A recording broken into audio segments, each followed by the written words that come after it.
दोस्तों आज से हजारों साल पहले पृथ्वी के इतिहास में एक ऐसा युग भी आया था जब जमीन पर हर जगह सिर्फ और सिर्फ बर्फ ही बर्फ थी। इसे आज हिमयुग यानी कि आइस एज के नाम से भी जाना जाता है। दोस्तों कहा जाता है कि बदलाव नेचर का एक अनोखा रूल है, तो ये बात यूं ही नहीं कही जाती है बल्कि इसके पीछे एक बहुत बड़ी स्टोरी है। हम सब जलवायु परिवर्तन के बारे में तो जानते ही हैं कि समय समय पर मौसम सर्दी गर्मी और बरसात में बदलता रहता है, लेकिन दोस्तों क्या आप जानते हैं कि एक ऐसा समय भी आया था कि पृथ्वी पर हर जगह सिर्फ और सिर्फ बर्फ ही बर्फ थी। दोस्तों धरती जब बनी तो वो सिर्फ गर्म आग का गोला थी। कुछ करोड़ों साल के बाद इस पर बर्फ की एक मोटी चादर भी बिछाई गई थी, यानी हिमयुग। दोस्तों साइंटिस्ट की माने तो हमारी पृथ्वी पर समय समय पर हिमयुग आते रहे हैं और आने वाले समय में भी आएंगे, लेकिन आज के इस वीडियो में हम जानेंगे कि आखिर हिमयुग आते क्यों हैं। तो दोस्तों एक बार फिर से हिस्ट्री फोरम की एक नई वीडियो में आपका स्वागत है। तो चलिए वीडियो शुरू करते हैं। दोस्तों ये सुनने में तो बहुत अच्छा लग रहा है, लेकिन कल्पना कीजिए कि उस समय कितना भयानक मंजर रहा होगा। इस अवस्था में पृथ्वी इतनी ठंडी हो जाती है कि बर्फ स्थायी रूप से इसकी सतह पर जम जाती है और ये काफी समय इसी तरह रहती है। लेकिन अब सवाल ये उठता है कि आखिर ऐसा होता क्यों है। तो दोस्तों आपको बता दें कि हमारी पृथ्वी को सूरज गर्म रखता है, लेकिन क्या हो जब सूरज की रोशनी पृथ्वी तक न पहुँचे। जब सूरज की रोशनी पृथ्वी पर पर्याप्त मात्रा में नहीं पहुँच पाती है तब पृथ्वी पर ठंड बढ़ने लगती है।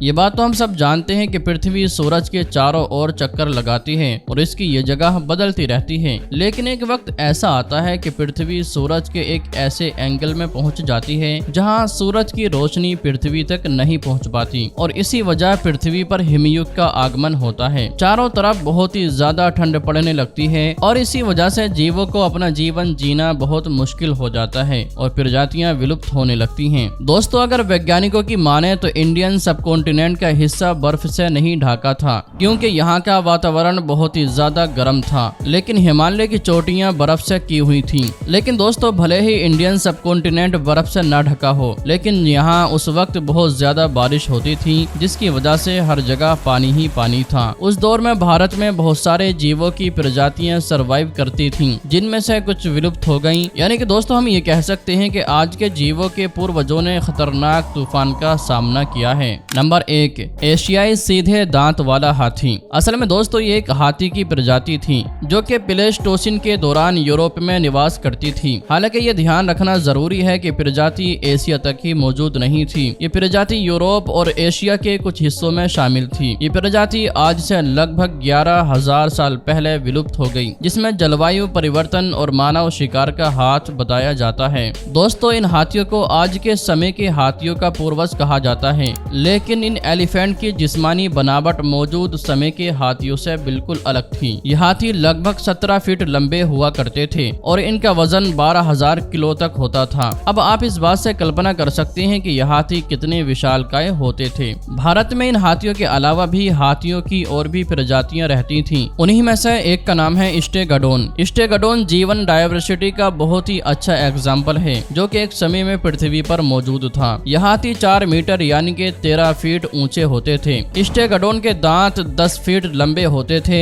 और इसके शरीर पर बहुत लंबे लंबे बाल हुआ करते थे और इसका वजन 12 से 13 टन तक होता था। यह हाथी पत्तियों, फलों और शाखाओं को खाते थे। ऐसा माना जाता है कि स्टेगोडोन एक अच्छा तैराक था। आखिरी स्टेगोडोन प्रजाति लगभग 4,000 साल पहले खत्म हो गई थी। उस दौर में हाथियों के अलावा भी और भी एनिमल्स पाए जाते थे, जैसे लील गाय, हिरन, शुतुरमुर्ग, जंगली सुअर, जंगली भैंस और दोस्तों इसके अलावा और भी जानवर थे जैसे कि सिवाथेरियम। दोस्तों ये जिराफ की सबसे पुरानी प्रजाति है, लेकिन इनका आकार आज के समय के जिराफ जितना नहीं था। ये अब तक जीवित रहने वाले सबसे बड़े जिराफों में से एक था, जिसकी कंधे तक की ऊंचाई लगभग 7 फीट थी और वजन 400 से 500 किलोग्राम था। इनके सर पर 12 सींगा की तरह सींग होते थे, जिन्हें ओशियन कहा जाता है। उस समय भारतीय गेंडा और हिप्पो के भी पूर्वज भारत में हुआ करते थे। उस दौर में हिप्पो के मुंह में दांत भी हुआ करते थे, जबकि आज के हिप्पो के मुंह में दांत मौजूद नहीं हैं। मेगाटेरियन ये जीव कैट फैमिली का बहुत ही पुराना प्रेडेटर माना जाता है। मेगाटेरियन दिखने में बिल्कुल जैगुआर की तरह था, लेकिन ये कुछ हद तक भारी था। इनके पंजे बहुत बड़े लंबे हुआ करते थे। इनकी गर्दन बहुत मजबूत हुआ करती थी। इनके ऊपर के कैनाइन टीथ बहुत बड़े और नुकीले हुआ करते थे, जो इनके जबड़े से बाहर ही रहते थे।